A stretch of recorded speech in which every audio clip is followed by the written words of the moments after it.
Je propose maintenant d'accueillir celle qu'on appelle la lectrice.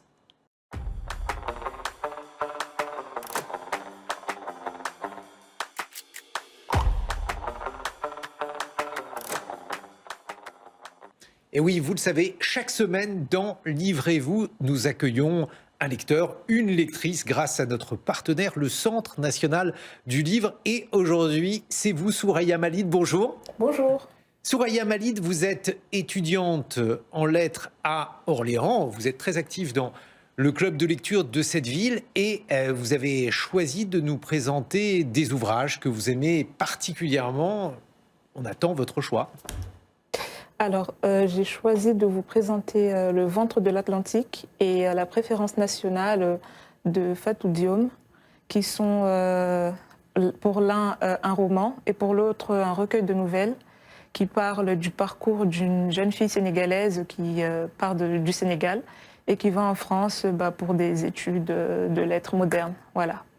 Alors, j'ai choisi de vous présenter ces œuvres parce que je trouve qu'ils sont pertinents dans le cadre du thème de l'émission, les questions raciales, parce que pour Le ventre de l'Atlantique, le personnage principal, Sally, retourne au Sénégal et elle essaye tant bien que mal de faire comprendre à son frère et à tous ceux de son village que la France, ce n'est pas un Eldorado, ce n'est pas ce que les gens s'imaginent. Et je trouve que le livre de Madame Rokhaya Diallo rentre en résonance avec Le ventre de l'Atlantique parce que c'est une sorte de sensibilisation aussi. Je trouve que ces livres-là marchent en commun parce qu'ils permettent de sensibiliser les gens qui sont à l'extérieur de la France, toute personne immigrée non blanche. Et c'est aussi une espèce de dénonciation, je trouve, pour les personnes qui sont sur place, qui sont peut-être racistes ou xénophobes sans s'en rendre compte. Et voilà. Rokhaya. J'aime beaucoup le travail de Fatou Diome et je vous remercie beaucoup de la référence que vous faites à mon travail parce que c'est une personne que j'admire beaucoup, dont j'admire la plume. Son premier recueil de nouvelles, la préférence nationale, est très intéressant parce qu'il parle aussi du mépris dont peuvent faire l'objet les migrants et elle raconte que quand elle était femme de ménage ou nounou dans une famille, elle a repris en fait en latin les personnes qui pensaient ne voir qu'une africaine totalement inculte. Et Le ventre de l'Atlantique, même s'il a 20 ans, est vraiment en résonance avec ce que disait à l'instant Dohan sur la question de la migration, la difficulté d'immigrer et le récit qu'on fabrique depuis l'Europe à destination de la population du groupe dont on est originaire pour enjoliver une situation qui n'est pas enviable. Un mot de Hanbuy.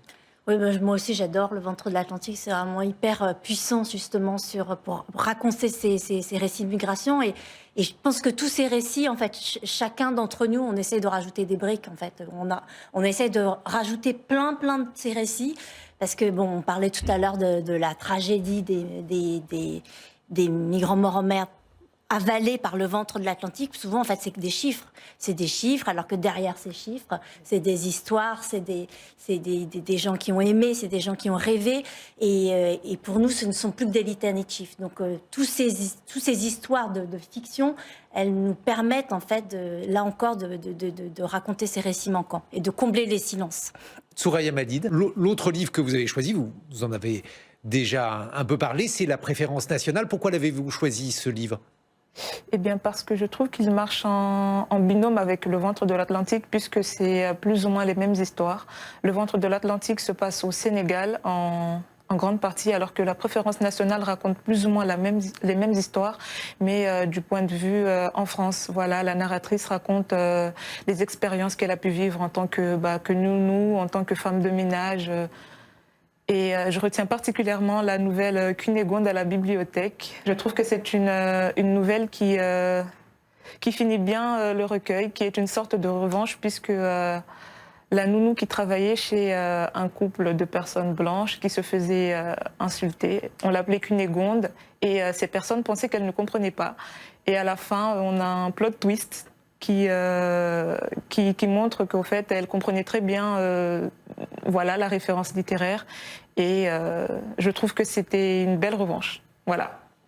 Merci beaucoup, Souraya Malid, pour cette sélection. Rokhaya Diallo et Grasly Kiftaras, explorer les questions raciales sans tabou aux éditions First. Donc pour comprendre et aller au-delà des stéréotypes. Et Doan Buis, une sorte de pièce manquante, comme vous le disiez tout à l'heure. La Tour, ce roman, un roman notamment consacré à ces personnes dont on a peu parlé, originaires du Sud-Est asiatique, aux éditions Grasset. Et puis, je dois vous présenter, comme nous sommes sur Public Sénat, le Sénat, cet ouvrage, Le Palais et le Jardin du Luxembourg, le Sénat de la République, c'est aux éditions Flammarion. À très bientôt sur Public Sénat.